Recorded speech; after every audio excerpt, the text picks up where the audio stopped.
Hello students. So in today's video we will learn about tenses. What are tenses? Why they are important? हमें क्यों सीखना चाहिए और वो क्या important role play करते हैं English में. So what is a tense? A tense is a form of a verb that is used to show the time of an action. अगर हम लेमन लैंग्वेज में बात करें तो टेंस हमें ये बताता है कि कौन सा काम किस समय में हो रहा है. एंड टेंसेज एक ऐसे रूल होते हैं ग्रामर के जो हमें बताते हैं कि कौन सा काम किस समय में एक्चुअली हो रहा है.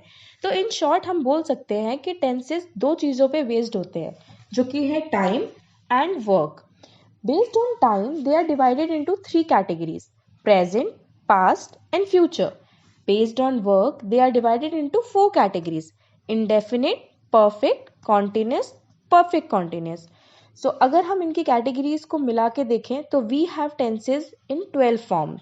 That is present indefinite, present perfect, present continuous, present perfect continuous. In past we have past indefinite, past perfect, past continuous, past perfect continuous. In future we have future indefinite, future perfect, future continuous and future perfect continuous.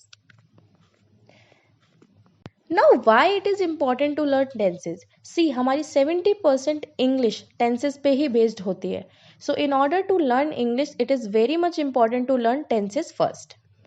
So let's start with the very first tense, that is present indefinite tense. So what is present indefinite tense?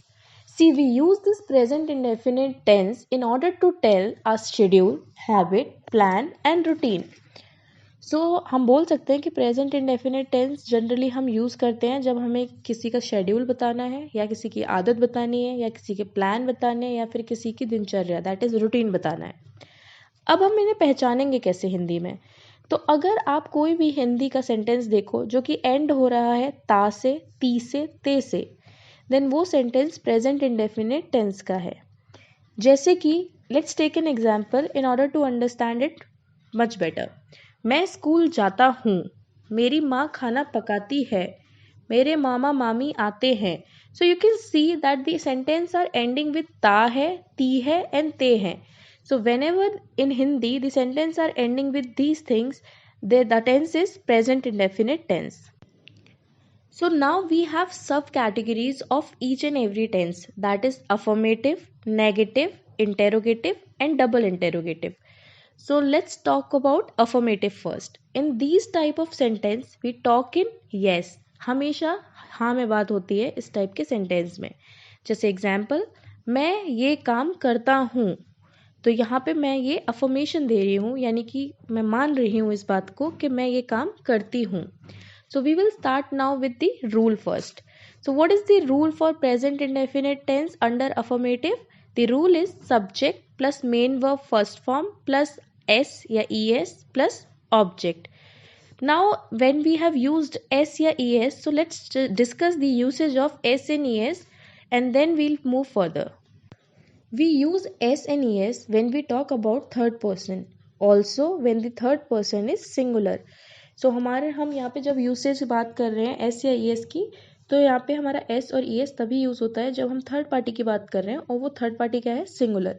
जैसे example लेते हैं, मेरे साथ कुणाल रहता है या करण रहता है, यानी कि करण मेरे साथ रहता है. तो करण कौन है? थर्ड पार्टी है. तो करण लिव्स विद मी. तो here you can see that I have used S क्योंकि करण थर्ड पार्टी है और सिंगुलर है.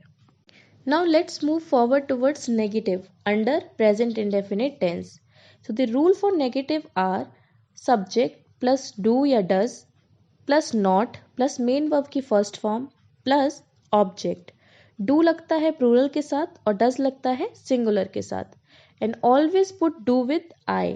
So let's take an example. मैं झूठ नहीं बोलता हूँ.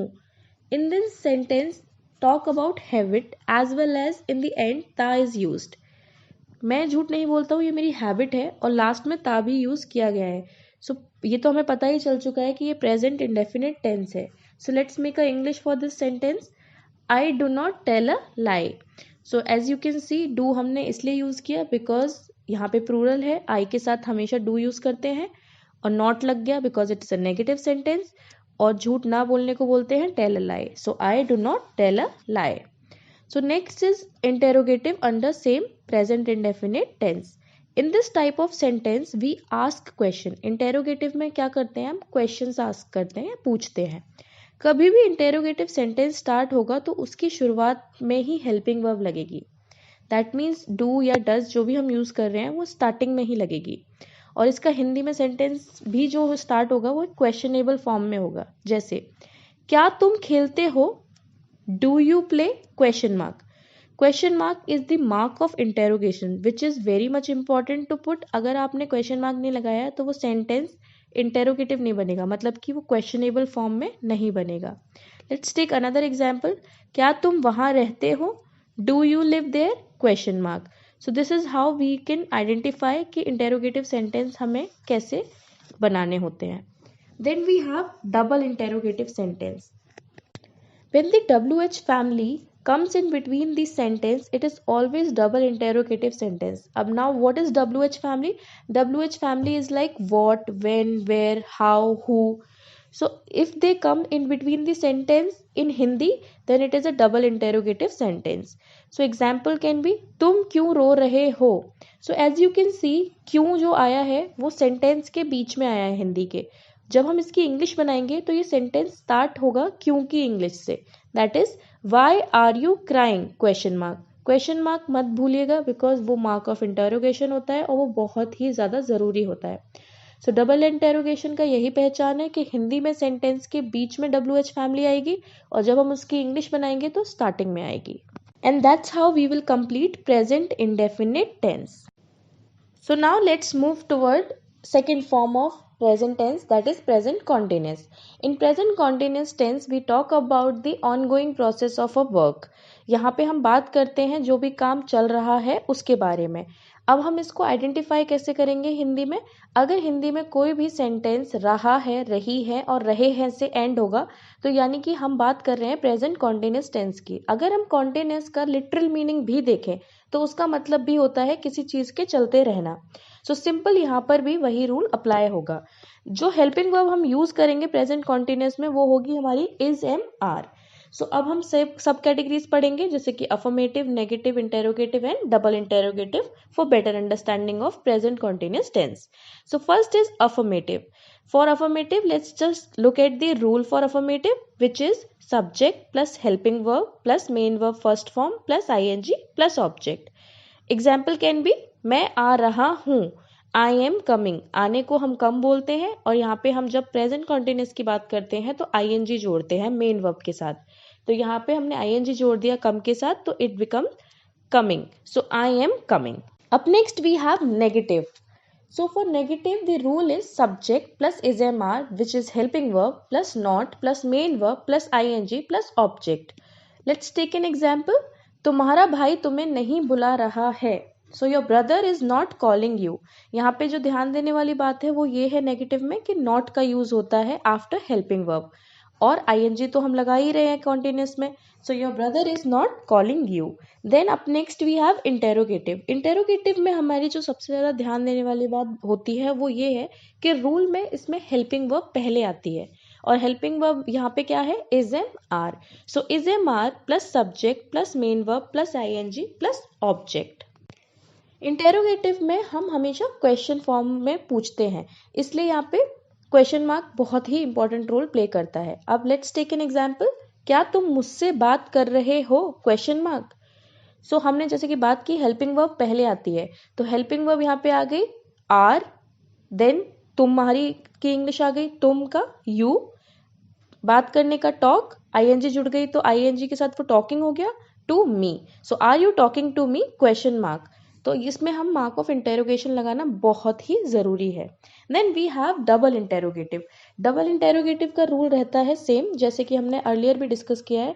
WH family plus helping verb plus subject plus main verb की first form plus ing plus object. Example can be वह मुझसे बात क्यों नहीं कर रहा है, right. So why is he not talking to me.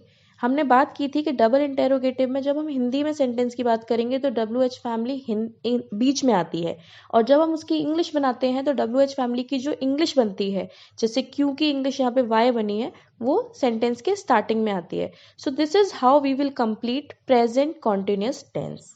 let's move forward and we will talk about present perfect tense, which is the third category under present tense. तो अगर हम परफेक्ट वर्ड की बात करें तो उसका मतलब होता है कोई भी काम जो हो चुका है या कंप्लीट हो चुका है, राइट। सो यहाँ पे हम बात करते हैं प्रेजेंट परफेक्ट टेंस की। They are those tenses which shows that the work is been completed. ये वह टेंसेज होते हैं जो ये दिखाते हैं कि काम हो चुका है। So the helping verb for present perfect tense will be has and have, and the point to be remembered is कि हमें आई के साथ हमेशा हैव का यूज करना है। अब इसकी हम आइडेंटिफिकेशन कैसे करेंगे हिंदी में? तो हिंदी में आइडेंटिफाई करने के लिए जो भी हिंदी में सेंटेंस है, अगर वो एंड हो रहा है चुका है, चुकी है, चुके हैं, लिया है, दिया है, एक्सेट्रा, देन वो प्रेजेंट परफेक्ट टेंस की ही बात हो रही है। अब हम इसमें भी 4 सब कैटेगरीज पढ़ेंगे, that is affirmative, negative, interrogative and double interrogative. So let's start with affirmative and we will study the rule first. So rule is subject plus helping verb plus main verb third form plus object. जो यहाँ पे ध्यान देने वाली बात है वो ये है कि यहाँ पे थर्ड फॉर्म आएगी। जैसे अभी तक हम फर्स्ट फॉर्म यूज करते रहे थे, बट यहाँ पे थर्ड फॉर्म आती है। एग्जाम्पल कैन बी मैं खाना खा चुका हूँ। अगर हम नॉर्मल भी देखें तो खाना खा चुका हूँ मतलब कि वर्क कंप्लीट हो चुका है। तो इसकी इंग्लिश कैसे बनाएंगे हम? जैसे अभी हमने बात की आई के साथ हमेशा क्या आएगा? हैव। तो आई हैव, खाना खाने को क्या बोलते हैं? ईट। सो अगर ईट की थर्ड फॉर्म देखें तो ईटन, और हमने खाया है तो food. So I have eaten the food. This will be the English for मैं खाना खा चुका हूँ। Up next we have negative. So the rule for negative is subject plus helping verb plus not plus main verb third form plus object. यहाँ पे बस जो एक चीज मेंशन होगी दैट इज नॉट का यूजेस आ जाएगा। सो एग्जाम्पल, तुमने ये काम नहीं किया है। मैं किसी को भी बोल सकती हूँ कि तुमने ये काम नहीं किया है। So you have not done the work. You के साथ हैव आ गया, नॉट क्योंकि हम नेगेटिव सेंटेंस की बात कर रहे हैं, done the work. Then up next we have interrogative. So the rule for interrogative is helping verb plus subject plus main verb third form plus object. यहाँ पे हम जैसे कि हम अर्लियर भी पढ़ते आ रहे हैं, interrogative में helping verb स्टार्टिंग में ही आती है। Let's take an example for better understanding. क्या तुम मैच जीत चुके हो? हमने बात की थी कि इंटेरोगेटिव में क्या होता है, हेल्पिंग वर्ब पहले आती है। तो सबसे पहले हेल्पिंग वर्ब लगाएंगे इसकी इंग्लिश बनाते time, that is have. You won the match, third form है, विन की थर्ड फॉर्म होती है वन दी मैच। सो यहाँ पे हम होगा have you won the match. Then we have double interrogative. हम जैसे कि अर्लियर भी पढ़ते आ रहे हैं, सेम रूल रहेगा कि डबल इंटेरोगेटिव में सबसे पहले WH फैमिली आएगी। तो WH family plus helping verb plus subject plus main verb की थर्ड फॉर्म प्लस ऑब्जेक्ट। ठीक है, डबल इंटेरोगेटिव में हमेशा याद रखिए WH फैमिली एक तो इंपॉर्टेंट इंग्रेडिएंट हो गया, एक third form. Example can be तुम कब मैच जीत चुके हो। तो एज यू कैन सी, अगर हमने हिंदी में सेंटेंस यूज किया है तो कब, क्यों, कहाँ, ये जो WH फैमिली है ये बीच में आती है। सो यहाँ पे बीच में आई है कब। अब हम इसकी इंग्लिश जब बनाएंगे तो स्टार्टिंग में लगाएंगे, that is when. So when have you won the match, question mark, because हमने ये बात कर ही चुके हैं, question mark is very important if we are talking about interrogative tenses. So this is how we will continue and complete our present perfect tense. So let's move forward toward present perfect continuous. So present perfect continuous is the fourth type under present tense. So in this type of tense, the work will be going on and the time will be given with respect to it. तो present perfect continuous में क्या होता है कि काम चलता रहता है और उसके रिस्पेक्ट में एक टाइम दिया गया होता है। हेल्पिंग वर्ब क्या होती है? इसकी हेल्पिंग वर्ब होती है has and have. Has use करते हैं हम सिंगुलर के साथ, हैव यूज़ करते हैं हम प्लूरल के साथ। अब इस टेंस में होता क्या है कि जो कुछ भी हो रहा है वो एक सिस्टमैटिक मैनर में ही होता है। Whatever work is happening, it is happening in a systematic manner. We know the timing of the activity, और जो हमें पता होता है वो ये पता होता है कि किस टाइम में एक्टिविटी हो रही है। तो कभी कभी हैज़ एंड हैव तो हम यूज़ करते ही आए हैं। So has been and have been we'll be using in present perfect continuous. Let's take an example. मैं 10 साल से पढ़ा रहा हूँ। So I have been teaching for 10 years. यहाँ पे हम since और for का यूज़ करते हैं. So let's just discuss about what is since and for and where do we use it. So basically जब हम सिंस की बात करते हैं तो हम तब सिंस यूज़ करते हैं जब हम एग्जैक्ट टाइमिंग हमें गिवन होती है, जैसे कि 1947 या फिर लास्ट मंडे या फिर ट्यूसडे या पर्टिकुलर डेट लाइक 11 जनवरी और 12 जनवरी। फॉर हम तब यूज़ करते हैं जब एग्जैक्ट टाइम नहीं पता होता, एक रैंडम आइडिया होता है, like for the last 5 years, few weeks, few months, तो तब हम फॉर यूज़ करते हैं और सिंस हम एग्जैक्ट टाइमिंग के लिए यूज़ करते हैं। So let's discuss the subcategories under present perfect continuous. The first subcategory is affirmative.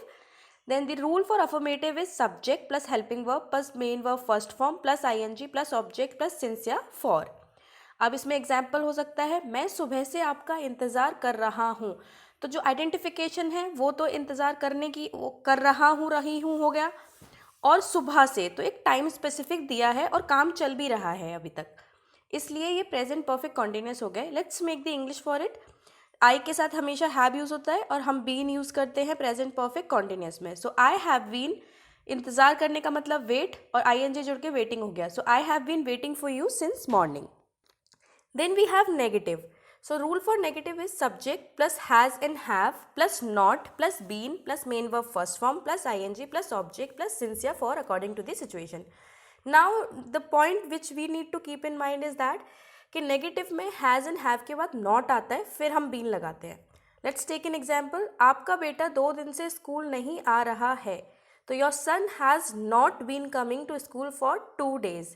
For 2 days इसलिए लगाया क्योंकि हमें नहीं पता किन 2 दिन की बात हो रही है, तो इस टाइम स्पेसिफिक नहीं है, इसलिए हमने यहाँ पे फॉर लगाया। और यहाँ पे हमने हैज़ के बाद नॉट लगाया क्योंकि ये नेगेटिव सेंटेंस है। उसके बाद हमने बीन लगाया, जो कि रूल है प्रेजेंट परफेक्ट कॉन्टिन्यूस का। Alright, then we have interrogative. हमें इंटेरोगेटिव सेंटेंस के बारे में पता ही है कि इसमें हम क्वेश्चन आस्क करते हैं। So rule for interrogative is, सबसे पहले आती है helping verb plus subject plus been plus main verb first form plus ing plus object plus since या for. Let's take an example. क्या तुम यहाँ 10 साल से काम कर रहे हो? So it's type a question I am asking to somebody कि क्या तुम यहाँ 10 साल से काम कर रहे हो। तो सबसे पहले हेल्पिंग वर्ब आएगी, that is have you been working here for 10 days। अगर यहाँ पे होता कि पिछले 10 साल से काम कर रहे हो, तो यहाँ आ जाता सिंस लास्ट 10 years, क्योंकि स्पेसिफिक टाइम गिवन होता।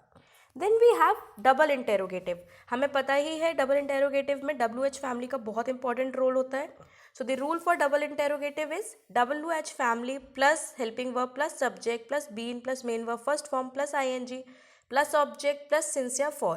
अब एग्जाम्पल क्या है, वह कल से स्कूल क्यों नहीं आ रहा है। So why has he not coming to school since yesterday। अब हमें कल से स्कूल क्यों नहीं आ रहा है, तो हमने टाइम स्पेसिफिक कर दिया ना कि कल की बात कर रहे हैं जो गुजर गया है, इसलिए हमने यहाँ पे सिंस लगाया। So this is how we will complete present perfect continuous tense, and all the things which I have been talking about like been, have been, has been, we need to keep it in mind जब भी हम present perfect continuous tense की बात करते हैं। और this is how हमारा present tense का एक portion complete हो जाता है। So let's talk about past tense now. After finishing present, we will continue with past tense. So अगर हम literal meaning देखें past word का, तो इसका मतलब है जो चीज़ पीछे हो चुकी है, यानी कि जो भी चीज़ गुजर गई है, जो काम हो चुका है, हम उसकी बात करते हैं। When we talk about past tense, हमेशा एक चीज़ जो याद रखने की है वो है कि verb की second form ही यूज़ होती है past tense में।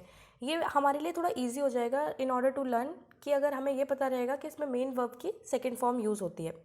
जो हेल्पिंग वर्ब होती है पास्ट टेंस की, वो होती है डिड। हमेशा याद रखिए did is the helping verb for past tense.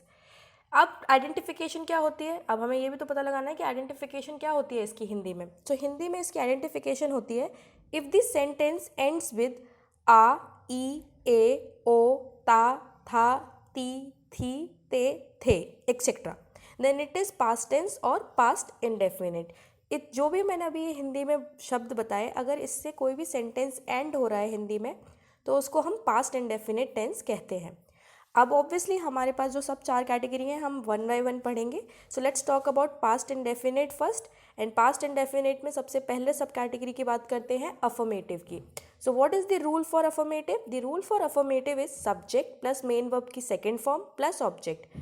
Past indefinite और प्रेजेंट इंडेफिनिट में एक चीज़ कॉमन है, वो है यहाँ पे हम हेल्पिंग वर्ब नहीं लगाते हैं पास्ट इंडेफिनिट और प्रेजेंट इंडेफिनिट में। So let's take an example for past indefinite. वह आया, मेरे पापा ने मुझे बुलाया। सो वह आया मतलब ही केम, क्या यूज़ हो रहा है यहाँ पे, वर्ब की सेकेंड फॉर्म। मेरे पापा ने मुझे बुलाया, माई फादर कॉल्ड मी, तो कॉल करना बुलाना होता है, उसकी सेकेंड फॉर्म क्या होती है, called, so my father called me. Then we have negative, the rule for negative is subject plus did plus main verb की फर्स्ट फॉर्म प्लस ऑब्जेक्ट। अब नेगेटिव में जो सबसे इंपॉर्टेंट होता है नॉट या नो, सो डिड के बाद हम क्या लगाएंगे, नो लगाएंगे। एग्जाम्पल, मैंने झूठ नहीं बोला, झूठ बोलने को क्या बोलते हैं, lie, so I did not lie, I did not lie. We use main verb first form in negative because we already use did which is a second form, right? हमने यहाँ पे जैसे अभी आप बोलोगे कि मैम लाई क्यों यूज़ किया, लाइड यूज़ करते हैं हम या कुछ और यूज़ करते हैं, नहीं, हमने ऑलरेडी डिड यूज़ किया है और डिड क्या है, डू की सेकेंड फॉर्म है, तो जब हम ऑलरेडी यूज़ कर चुके हैं इसलिए हमने लाई को फर्स्ट फॉर्म में ही रखा। Then we have interrogative, the rule for interrogative is did plus subject plus main verb की first form plus object plus question mark which is necessary. यहाँ पे हमने डिड लगा दिया है इसलिए मेन वर्ब की फर्स्ट फॉर्म आ जाती है। एग्जाम्पल, क्या तुमने यूट्यूब पर वीडियो देखी, did you watch the video on YouTube, क्योंकि डू का ऑलरेडी डिड हमने सेकेंड फॉर्म लगा दिया है इसलिए हमने वॉच को फर्स्ट फॉर्म में ही रखा, watch. Then we have double interrogative, double interrogative का रूल है WH family plus did plus main verb first form plus object. यहाँ पे WH फैमिली का इंपॉर्टेंट रोल प्ले करते हैं हम, एंड मेन वर्ड की फर्स्ट फॉर्म इसलिए लगाया क्योंकि हम ऑलरेडी डिड यूज़ कर चुके हैं। सो एग्जाम्पल, तुमने मुझे क्यों बुलाया, why did you call me, and question mark. Don't forget to put question mark because it is very much important in interrogative and double interrogative sentences. Okay, so let's move forward towards past continuous tense. जैसे कि हमने पीछे भी पढ़ा है present continuous, ऐसे ही past continuous tense पढ़ेंगे। Present continuous में वर्क चल रहा होता है और पास्ट कॉन्टिन्यूस में हम उस काम की बात कर रहे होंगे जो काम चल रहा था पास्ट में। जो हेल्पिंग वर्ब यूज़ होगी पास्ट कॉन्टिन्यूस टेंस में वो है was and were. Again sub categories के थ्रू हम इसको अच्छे से पढ़ेंगे with the examples and with the rule of the sub categories. So the first sub category is affirmative. So the rule for affirmative is subject plus was and were plus main verb first form plus ing plus object. That's it. So let's take an example. मैं तुमसे बात कर रही थी, तो ये काम past में हुआ, राइट? मैंने ये तो नहीं बोला कि मैं आपसे बात कर रही हूँ, मैंने बोला मैं तुमसे बात कर रही थी। So I am talking about something which has already happened in past.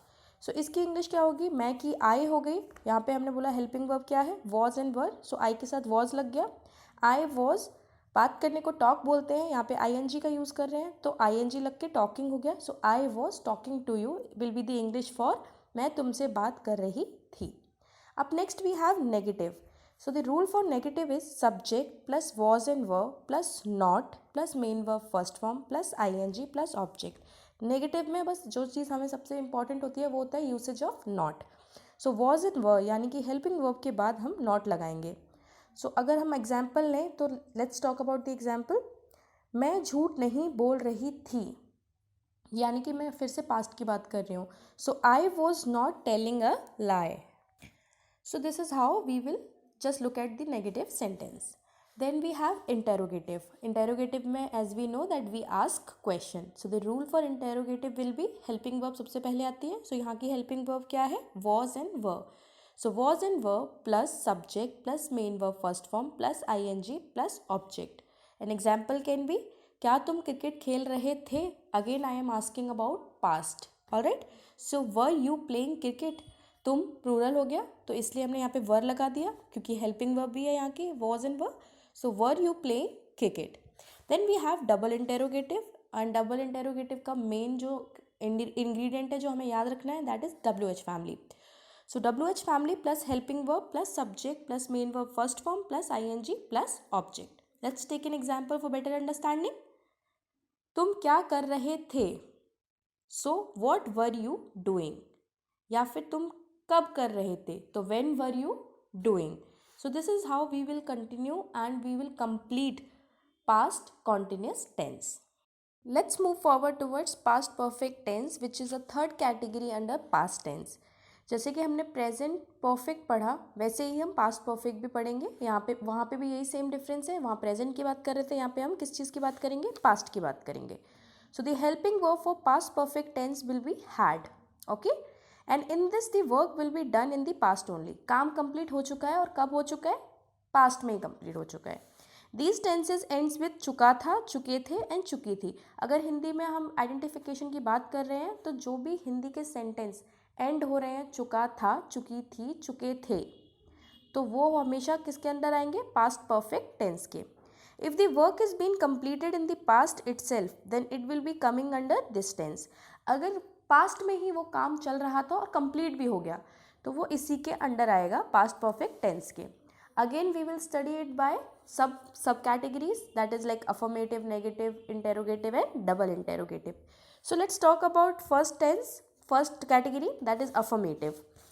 So the rule for affirmative is subject plus had plus main verb third form plus object. So past perfect में हम main verb की third form use करेंगे और helping verb हम had use करेंगे. So example can be मैं कह चुका था, यानी कि मैंने कुछ बात थी तो मैं किसी को बोल रही हूँ कि मैं वो बात कह चुकी थी, तो I had said. मैं फिल्म देख चुका था तो I had watched the film. क्योंकि हम यहाँ पे मेन वर्ब की थर्ड फॉर्म यूज़ कर रहे हैं, सो वॉच का वॉच्ड हो जाएगा और हैड यूज़ कर रहे हैं, so I had watched the film.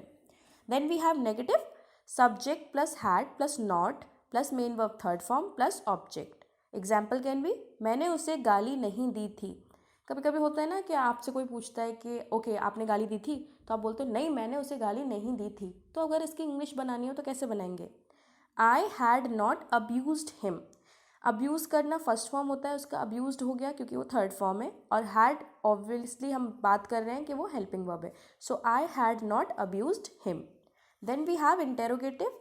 So the rule for interrogative is helping verb plus subject plus main verb की थर्ड फॉर्म प्लस ऑब्जेक्ट. अब एग्जाम्पल से समझते हैं इसको बेटर. और हमें पता ही है कि इंटेरोगेटिव सेंटेंस में सबसे पहले क्या आती है? Helping verb. और यहाँ पे हेल्पिंग वर्ब क्या है आपको पता है. So let's take an example. क्या तुम वहाँ गए थे? So had you gone there, क्योंकि मैं बात कर रही हूँ ना कि क्या तुम वहाँ गए थे, और हेल्पिंग वर्ब ऑलरेडी क्या है? Had. So had you gone there. Then we have double interrogative. So double interrogative का की ingredient is WH family. So the rule will be WH family plus had plus subject plus main verb third form plus object. Example, तुम वहाँ क्यों जा चुके थे? हो सकता है मैं किसी से पूछ रही हूँ कि क्या तुम वहाँ गए थे, या फिर तुम वहाँ क्यों जा चुके थे, जब मना किया था, या कुछ भी, कोई भी सेंटेंस हो सकता है. तो हम इसकी इंग्लिश कैसे बनाएंगे? Why had you gone there. क्योंकि डबल इंटेरोगेटिव का मेन रूल यही है कि जब हिंदी में सेंटेंस लिखा जाएगा तो WH फैमिली मिडिल में आती है. जब हम उसकी इंग्लिश बनाते हैं तो वो स्टार्ट उसी WH फैमिली से होता है. So why had you gone there, and this is how we will complete past perfect tense under past tense. So let's talk about past perfect continuous. जैसे कि हमने प्रेजेंट परफेक्ट कॉन्टिन्यूस की बात की, अब हम पास्ट परफेक्ट कॉन्टिन्यूस की बात करेंगे. So in the past the work will be in continuation from the past itself. हम पास्ट परफेक्ट कॉन्टिन्यूस में उस काम की बात करते हैं जो चल रहा है, लेकिन किस में चल रहा है? पास्ट में ही चल रहा है. when it's going to from the it when it is going on from the last with reference to the past time only.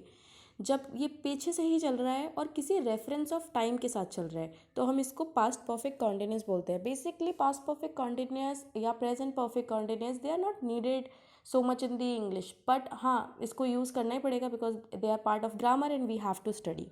Alright, so now we will understand it by subcategories and with the help of the examples. So the first subcategory is affirmative, and the rule for affirmative is subject plus had been plus main verb first form plus ing plus object plus since या for. Okay, so the helping verb for past perfect continuous will be had been. All right, so let's take an example for affirmative. मैं 2 घंटों से इंतज़ार कर रहा था. अब यहाँ पे रहा लिखा है यानी कि कुछ कंटिन्यूशन की बात हो रही है, बट था भी साथ में है यानी कि पास्ट की बात हो रही है. सो ऐसे हम आइडेंटिफाई कर सकते हैं कि हम पास्ट परफेक्ट की बात कर रहे हैं, पास्ट परफेक्ट कॉन्टिन्यूस की बात कर रहे हैं, या प्रेजेंट परफेक्ट या फ्यूचर परफेक्ट कॉन्टिन्यूस की बात कर रहे हैं. Alright, so let's make an English for मैं 2 घंटों से इंतज़ार कर रहा था. I had been waiting for you for 2 hours. हमने फॉर क्यों लगाया है? हमने जब बात की थी हमें एग्जैक्ट टाइम नहीं पता होता तो हमेशा हम फॉर लगाते हैं.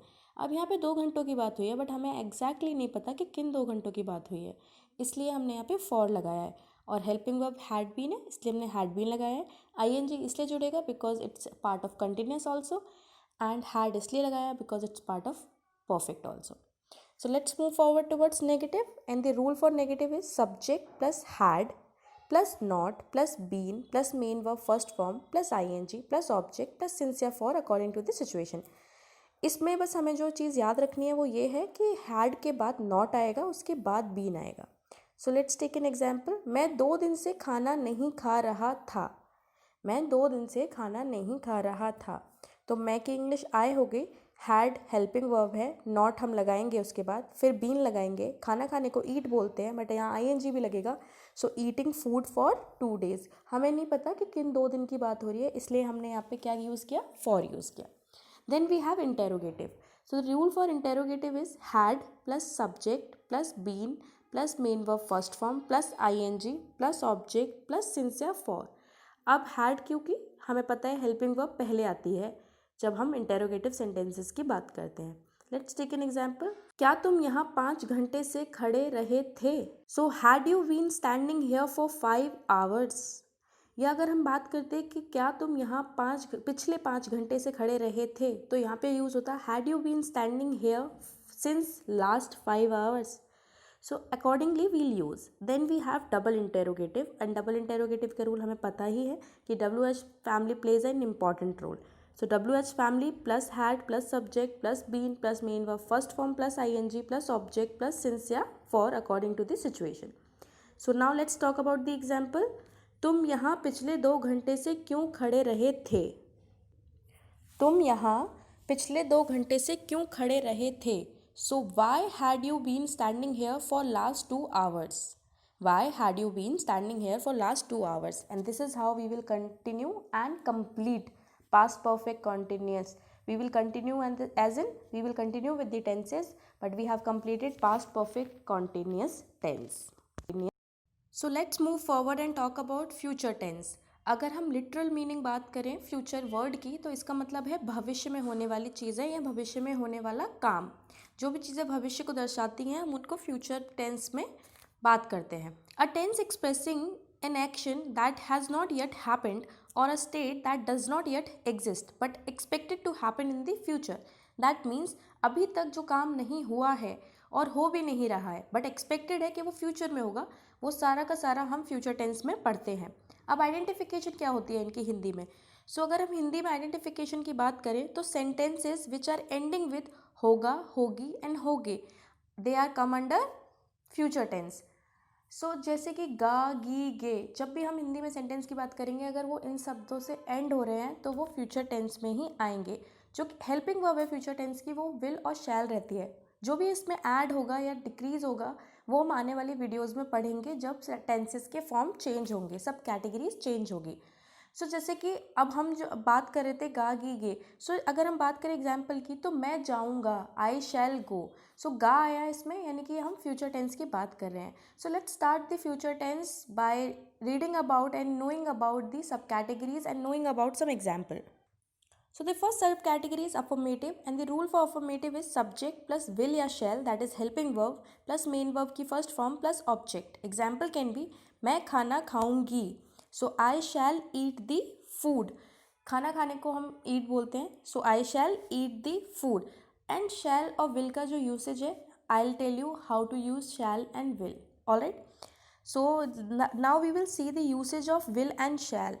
We use will in 3 condition. हमेशा हम विल 3 कंडीशन में यूज़ करते हैं, अगर वो कंडीशन प्रॉमिस है, डिटर्मिनेशन है या थ्रेट है। अदरवाइज हम क्या यूज़ करते हैं, शैल यूज़ करते हैं। विल मतलब कि विल हम जो 3 कंडीशन यूज़ करते हैं that is promise, like I am promising something to someone, या डिटर्मिनेशन है मैं डिटरमाइंड हूँ कि मैं ये करूँगी, या फिर मैं थ्रेट दे रही हूँ, किसी को धमकी दे रही हूँ कि मैं तुम्हें मार दूंगी या दूंगा, तो उस केस में हम विल यूज़ करते हैं। अदर सारे केसेस में हम शैल यूज़ करते हैं। So now let's come to the negative part of future indefinite tense। So the rule for future indefinite negative sentence are subject plus will and shall plus not plus main verb first form plus object। Example, मैं तुमसे नहीं मिलूंगी, I will not meet you। See, मैं तुमसे नहीं मिलूंगी, ये it's like a determination कि मैं डिटरमाइन कर रही हूँ कि I will not meet you, इसलिए हमने यहाँ क्या लगाया है, I के साथ will लगाया है।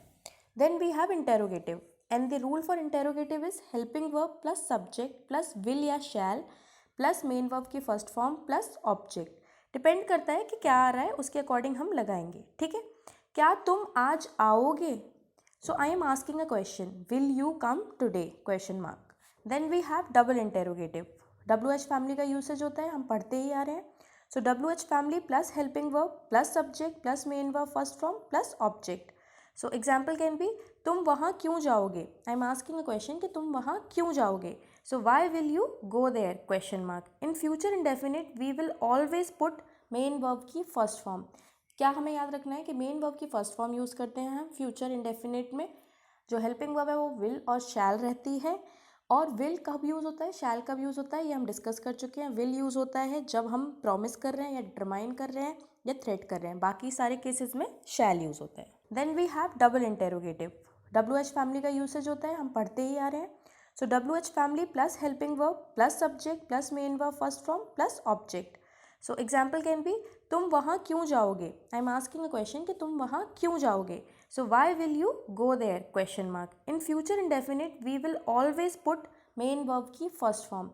क्या हमें याद रखना है कि मेन वर्ब की फर्स्ट फॉर्म यूज़ करते हैं हम फ्यूचर इंडेफिनिट में. जो हेल्पिंग वर्ब है वो विल और शैल रहती है. और विल कब यूज़ होता है, शैल कब यूज़ होता है, ये हम डिस्कस कर चुके हैं. विल यूज़ होता है जब हम प्रॉमिस कर रहे हैं या डिटरमाइन कर रहे हैं या थ्रेट कर रहे हैं. बाकी सारे केसेस में शैल यूज़ होता है. Then we have future continuous. So जैसे हम प्रेजेंट कॉन्टिन्यूस पास्ट कॉन्टिन्यूस पढ़ते आ रहे हैं, सेम हम फ्यूचर कॉन्टिन्यूस पढ़ेंगे. बस फ्यूचर कॉन्टिन्यूस में हमें ये ध्यान रखना है कि जो भी चीज़ चल रहा होगा वो कब होगा, फ्यूचर में. हेल्पिंग वर्ब क्या होगी इसकी, विल बी और शैल बी. फ्यूचर टेंस की हेल्पिंग वर्ब विल शैल रहती है. जो भी ऐड होता है इसमें वो हमने कहा था कि हम आगे वाली वीडियोस में पढ़ेंगे. सो यहाँ पे हम यूज़ करेंगे will be and shall be. Identification क्या होगी, आ रहा होगा, रही होगी या रहे होंगे, इसलिए हम इनको फ्यूचर बोलते हैं. It means that the work will be going on in future and continue for an expected length of time. Future continuous का मतलब है कि एक काम फ्यूचर में चल रहा होगा और वो एक एक्सपेक्टेड टाइम पीरियड के लिए चलता रहेगा. सो अब हम इसकी सब कैटेगरीज पढ़ेंगे और एग्जाम्पल्स के साथ पढ़ेंगे सो दैट हमें अंडरस्टैंडिंग अच्छे से हो सके फ्यूचर कॉन्टिन्यूस टेंस की. So affirmative is, and we have rule for affirmative, subject plus shall और will plus we, that is be, plus main verb की first form plus ING plus object. ING इसलिए लगाना है because we are talking about the continuity of work. Example can be मैं आ रहा होऊंगा. So I shall be coming. आने का कम होता है और आईएनजी हमें लगानी ही है. आई के साथ शैल इसलिए लगाया because it is not a threat, it is not a determination and it is not a promise. So I shall be coming. Then we have negative, and the rule for negative is subject plus helping verb that is shall और will plus not plus be plus main verb first form plus ING plus object. Example can be वह झूठ नहीं बोल रहा होगा. So he will not be telling a lie. अब now वह झूठ नहीं बोल रहा होगा, it's like I am giving promise to someone कि वो नहीं झूठ बोल रहा होगा.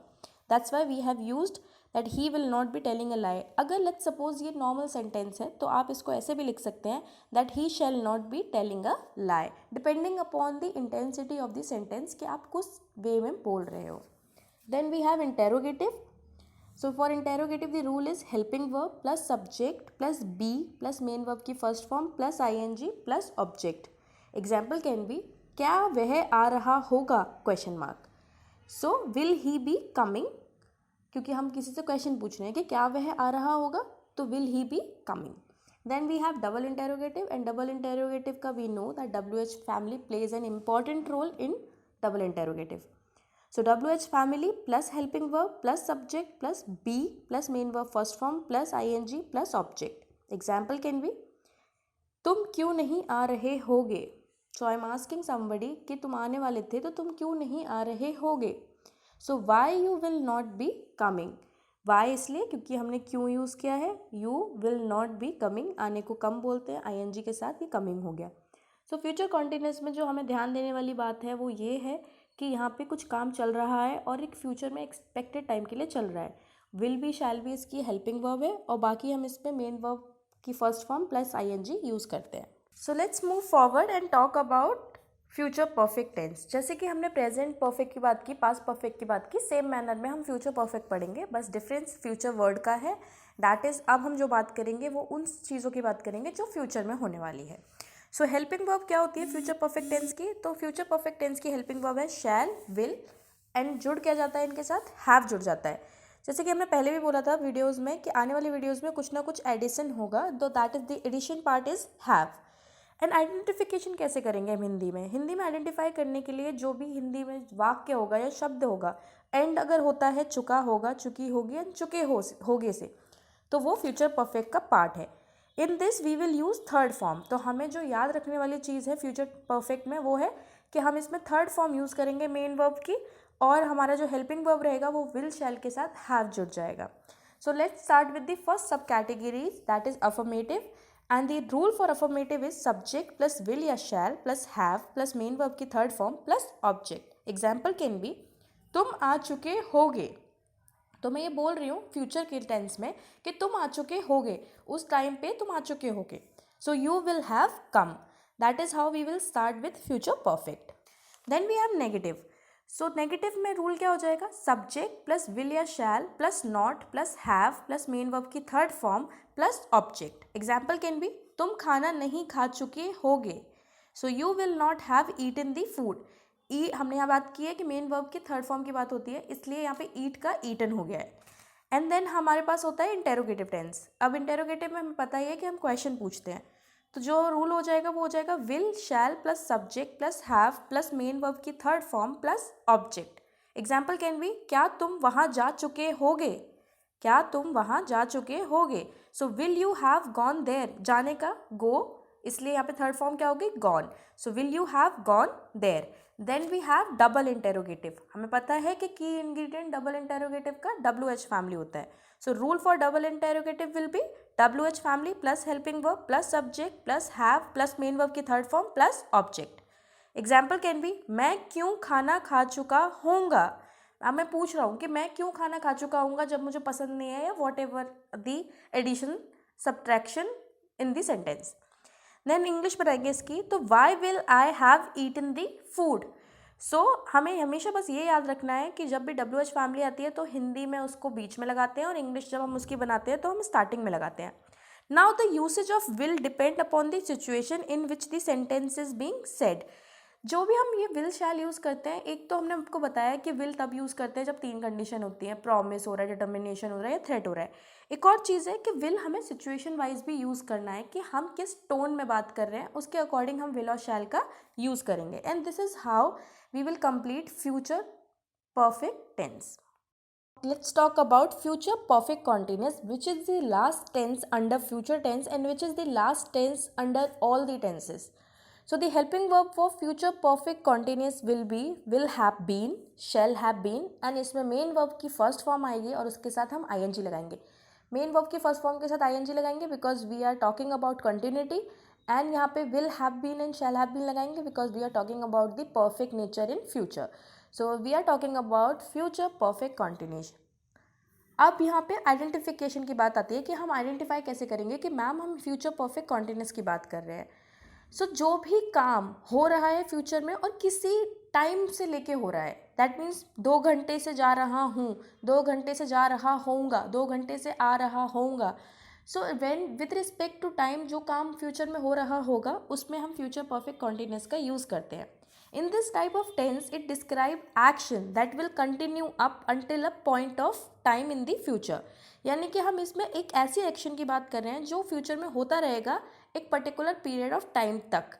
ठीक है, सो अब हम सब कैटेगरीज पढ़ेंगे और उनका एग्जाम्पल्स के साथ हम इसको बेटर अंडरस्टैंड करेंगे because it is little complicated and it is little tricky tense as compare to the other tenses. जब भी हम परफेक्ट कंटिन्यूस टेंस की बात करते हैं, चाहे वो प्रेजेंट में बात करें, पास्ट में बात करें या फ्यूचर में, तो यहाँ पे थोड़ा सा ट्रिकी हो जाता है। In order to understand it much better हम धीरे धीरे चलेंगे और एग्जाम्पल्स के थ्रू इनको समझेंगे। So the first sub category is affirmative as we know. So the rule for affirmative will be subject plus will या shall according to the situation plus have been plus main verb की first form plus ing plus object plus since या for according to the situation. So example can be, मैं रविवार से अपनी परीक्षा के लिए कड़ी मेहनत कर रहा हूँगा।